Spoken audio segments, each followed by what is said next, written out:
Welcome to Commanders Daily, everybody. I'm Bob Matthews. This is your one-stop shop for everything going on with the Burgundy and Gold. Don't forget, hit that like and subscribe button so you don't miss an episode of it. All right, preseason game number 1 in the books. Let's hit the high notes first. The biggest positive that I can take away from this game for you is that, it's summertime, and if you happen to be out and about with friends last night that you were enjoying some great weather, you didn't miss anything. I mean, this team stunk last night. There is absolutely no other way to describe it. It was a 48-18 loss to the Pats, and it wasn't good. That is exactly what Dan Quinn said at the beginning of his press conference last night.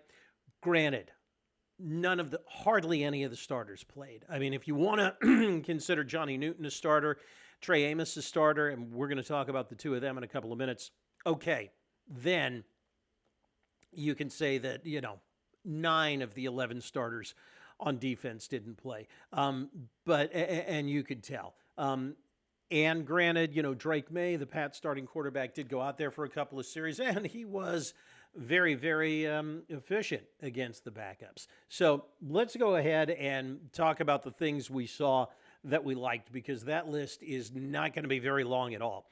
So the two headliners that I have there in the box, Jeremy Reeves and Johnny Newton, both did look good when they were in there. Newton had that strip sack of Drake May in the first quarter, fought off a couple of blockers.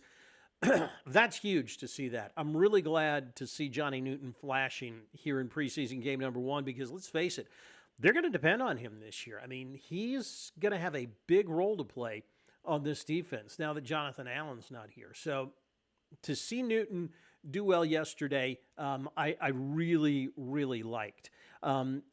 Jeremy Reeves also, I thought, played really, really well. Had a couple of nice tackles, one an open field tackle where, he delivered a big old hit there in the open field. He actually was third on the team with tackles with 4 of them.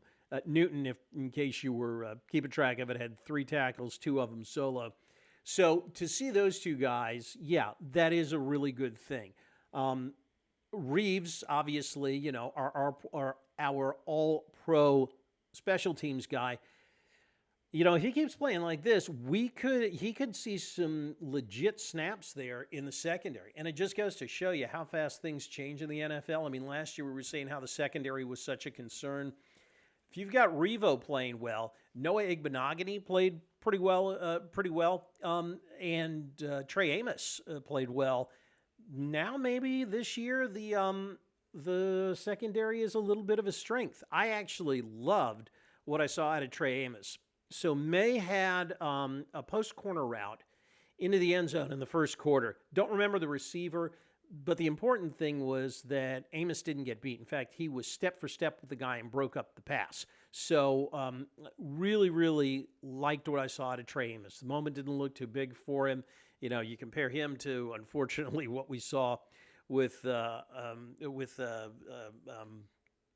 Emmanuel Sanders the other year, last year, Emmanuel Forbes, rather. Tried to pull that one out on the fly.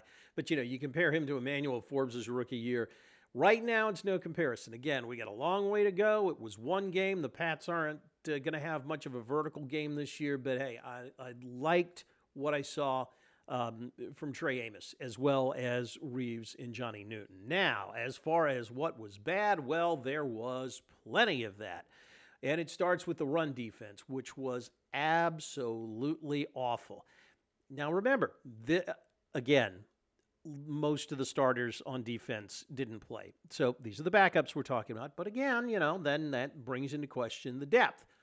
Again, one game, let's not get too far ahead of ourselves. But for the guys that were out there, they gave up 153 yards rushing on 31 attempts, and more importantly, 4 touchdowns on the ground. Remember, this was a big problem last year for this defense. We thought, Adam Peters made a decision to go and address it, bringing in guys like Javon Kinlaw, who, again, didn't play, and a bunch of other starters. Deron Payne didn't play as well. In fact, none of the starters except for Newton, if you want to put him in the starting rotation there, actually saw any action. So, again, it's one of those things where let's see when the key guys get out on the field. But depth-wise, not everybody stays healthy the entire year, and you have to worry about some of those depth pieces there. As far as the quarterbacks went, Sam Hartman did not look good at all. 9 of 19, 64 yards, an interception.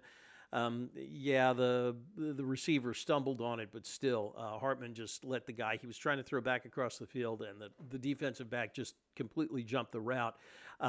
Hartman's fighting for that third quarterback spot.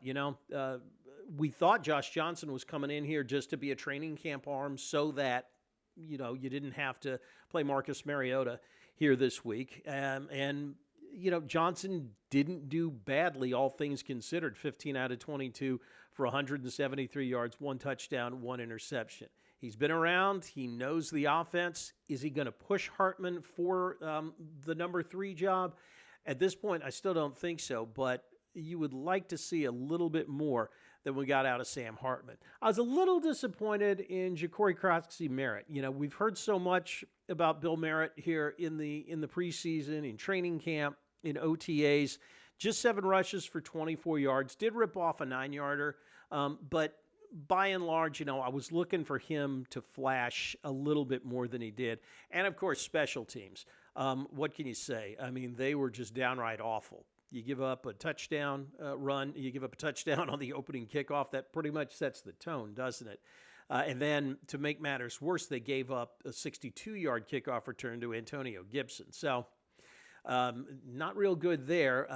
You also had a missed field goal. So, hey, at least Tress Way was good, and we knew that he would be. But, yeah, lots to work on special teams and defense. I really can't say that they missed Terry McLaurin because, again, without any of the starters out there, and he wouldn't have played anyways.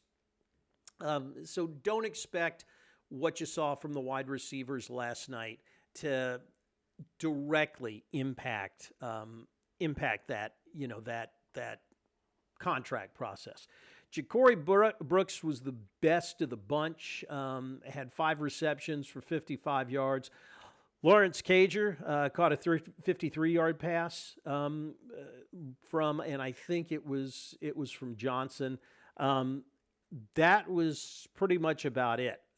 Michael Gallup had a couple of receptions, 2 receptions for 27 yards. But again, I think, still a work in progress there with the receivers. So what is next for this team? Obviously, they had the rest of the weekend off. Starting Monday, they start their preparations for Cincinnati. The Bengals coming into town next Monday night for a Monday night football game. And I'll be interested to see if, the defense holds up. I expect to see a lot more starters on defense. And again, if we get to see Joe Burrow and most of the Cincinnati starters, it's going to give you a good idea of where this team is defensively as we start heading towards the back half of training camp. Don't forget, hit the like and subscribe button. Hey, what did you think of the game? Drop me your analysis in the comment section. We'll get to some of that tomorrow. Again, thanks for watching. Tell your friends, and like the wise man once said, if you're out on your bike tonight, as always, do wear white.